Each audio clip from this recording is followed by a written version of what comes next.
छत्रपती संभाजीनगरमध्ये औरंगजेबाच्या कबरीजवळ पोलिसांकडून कडेकोट बंदोबस्त ठेवण्यात आलाय। फक्त एक व्यक्ती प्रवेश करू शकेल अशी बॅरिकेडिंग करण्यात आली आहे। औरंगजेबाच्या कबरीचा मुख्य दरवाजा पोलिसांकडून बंद करण्यात आलाय। जर प्रशासनाने कायदेशीररित्या हे कबर काढली नाही तर हिंदू समाजाचा इतिहास आहे असं श्रीराम जन्मभूमी आंदोलन त्या बाबरी ढाच्यावर कार सेवा करावी लागली तर बजरंग दल या कबरीवर कार सेवा सुद्धा करेल। बजरंग दलानं औरंगजेबाची कबर उकरून टाकण्याचा इशारा दिला आणि पोलीस प्रशासन अलर्ट मोडवर आलं। खुलताबादमधील औरंगजेबाची कबर असलेल्या भागात पोलिसांकडून कडेकोट बंदोबस्त करण्यात आलाय। केवळ एक व्यक्ती फक्त प्रवेश करू शकेल अशी बॅरिकेडिंग या ठिकाणी करण्यात आली। औरंगजेबाच्या कबरीचा मुख्य दरवाजाही आता पोलिसांकडून बंद करण्यात आलाय। तर याच मुद्द्यावरून राजकारणही आता चांगलंच तापू लागलंय। 400 वर्षापूर्वीची कबर खोदायला निघालेले आहेत म्हणून तर म्हणतोय ना की 3000 शेतकऱ्यांच्या कबरी चिता जळाल्यात त्याच्यावर बोला। या महाराष्ट्रामध्ये 3000 शेतकऱ्यांच्या चिता आत्महत्या केल्या त्यांनी, आत्महत्या, त्याच्यावरती कोणाला संवेदना नाहीत। काश्मीरमधला तरुण दंगलखोर का झाला, त्याच्या हातात दगड का आले? कारण त्याच्या हाताला काम नव्हतं म्हणून तो दंगलखोर झाला। आज दुर्दैवानं या महाराष्ट्रामध्ये तीच परिस्थिती मला दिसते आहे। हे कटू सत्य आहे। ज्यांच्या मेंदूचेच 2 भाग झालेले आहेत आणि ते दोन्ही भाग एकाच ठिकाणी वाहत आहेत, ती म्हणजे मला सत्तेची भूक आहे या पद्धतीने काम करणारे संजय राऊत आहेत। होय, 2 तुकडे जरूर आहेत।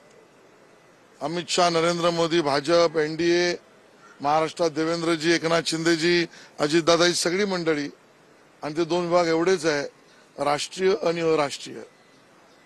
जो राष्ट्रीय भावनेने काम करतो त्यांच्यावर आम्ही आहोत, जे अराष्ट्रीय भावनेच्या मतांना पाणी घालतात ते कोणाकडे आहे त्याचं उत्तर संजय राऊतांनी द्यावं। संजय राऊतचं मनात घेऊच नका ना। संजय राऊत कोण आहे? हा मुसल्ला घेऊन नाचणारा माणूस आहे। हा पाकिस्तानचा झेंडा रॅलीमध्ये मिरवणारे लोक आहेत। आता यांना हिंदुत्व आणि शिवसेना प्रमुखाशी काही देणं घेणं नाही। हे काँग्रेसचे आणि राष्ट्रवादीचे पाय चेपायचं काम यांनी आता हा उद्योग, नवीन उद्योग सुरू केलेला आहे।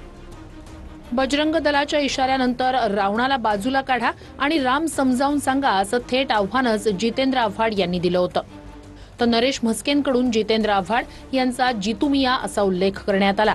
मला काही बोलायचं नाही बाबा, तुम्हाला काढायची तर काढा, फेकायची तर फेका, ठेवायची तर ठेवा, आम्हाला काही बोलायचं नाही। तुम्ही असं म्हणाल की हिटलरचं नाव पुसून दुसरं महायुद्ध आम्हाला समजून सांगा, तर मग हिटलरला एक बाजूला काढा आणि दुसरं महायुद्ध समजून सांगा।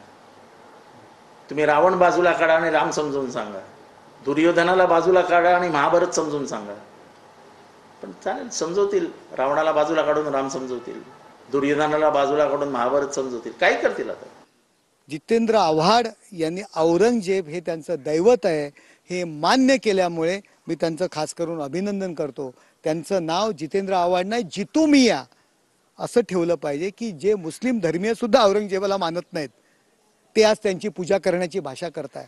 अहो, रामायण आणि महाभारत यांची तुलना या औरंगजेबाशी करू नका। जितुमिया फार चुकीचं करताय। अहो, हेच तुम्हीच की रामनवमीची मिरवणूक असेल, हनुमान जयंतीची मिरवणूक असेल, शिवजयंतीची मिरवणूक असेल तर यामधून दंगलीची बीजी पेरली जातात, यामुळे दंगली घडतील अशा पद्धतीची वक्तव्य करणारे आपण आहात।